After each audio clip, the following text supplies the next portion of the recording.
இப்போதைக்கு இருக்கிற காலத்துல சில ஹஸ்பண்ட் அண்ட் ஒய்ஃப் ஏன் பிரியறாங்க தெரியுமா? இந்த 5 விஷயம் தான் காரணமா இருக்கும். நான் சொல்ற இந்த 5 விஷயம் தான் உண்மையான காரணம். அது உண்மையா இல்லைன்றது வீடியோ பார்த்து முடிச்சுட்டு கமெண்ட்ல சொல்லுங்க. நம்பர் ஒன் எதுன்னு கேட்டீங்கன்னா, படுக்கை அறை உறவு தான் அந்த வீட்டோட சூழ்நிலையை நிர்ணயிக்கும். ஒரு தம்பதிக்குள்ள படுக்கையற உறவு இல்லை அப்படின்னா மனசோட தூரமும் அதிகரிக்கும். இப்படி மனசோட தூரம் அதிகரிக்கும் போது என்ன ஆகும் அப்படின்னா, சின்ன சண்டையும் பெரிய பெரிய சண்டையா மாறும். அப்படி அந்த படுக்கையறையோட உறவு இல்லை அப்படின்னா உங்களோட உணர்ச்சியோட நெருக்கமும் குறைஞ்சு போயிடும். அதை முதல்ல தெரிஞ்சுக்கணும். 2வது விஷயம் என்ன அப்படின்னா, நிராகரிப்பு வெறுப்பா மாறுறது. ஒருத்தவங்கள நம்மளுக்கு பிடிக்கல அப்படின்னு தோண ஆரம்பிச்சிடும். இன்னொருத்தவங்க என்ன நினைக்க ஆரம்பிப்பாங்கன்னா, நம்ம கிட்ட இவங்க இருக்க சொல்லி நம்மளை கட்டாயப்படுத்துறாங்க, நம்மளுக்கு அழுத்தம் கொடுக்குறாங்களோ அப்படின்னு தோண ஆரம்பிச்சிடும். அப்புறம் 2 பேருமே ஒருத்தருங்க புரிஞ்சிக்கல அப்படின்ற உணர்வு. அப்ப என்ன ஆகும் அப்படின்னா, காதலுக்கு பதிலா வெறுப்பும் தூரமும் தான் உங்களுக்குள்ள அதிகமாகும்.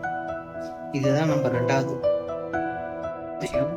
உணர்ச்சி தூரம் வெளியில இருந்து ஆறுதல் தேட செய்யறது. இது பெரும்பாலும் திடீர்னு ஆரம்பிக்காது. இது எங்க இருந்து தொடங்கும்னா, அதிகபட்சம் நம்ம தனிமையில இருக்கிறது, வீட்டுல நம்ம நேரம் செலவிடாம வெளியில இருக்கிற மாதிரி ஒரு சூழ்நிலை உருவாகுது அப்படின்னா அங்க இருந்து உருவாகும்.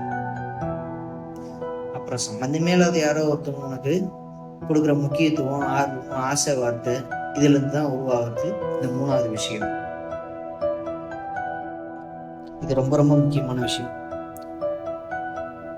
குழந்தைங்க அவங்களோட பதட்டமான சூழ்நிலையை உணர்வாங்க.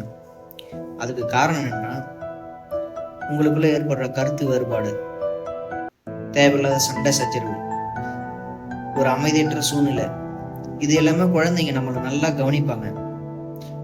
அவங்க சின்னதா இருந்தாலும் இந்த சின்ன வயசுல அவங்க எல்லாத்தையும் பார்ப்பாங்க, அவங்களுக்கும் எல்லாம் புரியும். இருந்தாலும் அவங்க இதை நம்ம கிட்ட கேட்கவும் முடியாது. அவங்களுக்குள்ள தெரியும் குடும்பத்துல ஏதோ ஒரு பதற்றமான சூழ்நிலை இருக்குது அப்படின்னு. இதனால அவங்களோட எதிர்காலம் பெரிய கேள்விக்குறியாவே ஆகும். இது ரொம்ப ரொம்ப முக்கியமானது, இந்த 4வது விஷயம். அப்புறம் கடைசியா 5வதா ஒரு விஷயம்.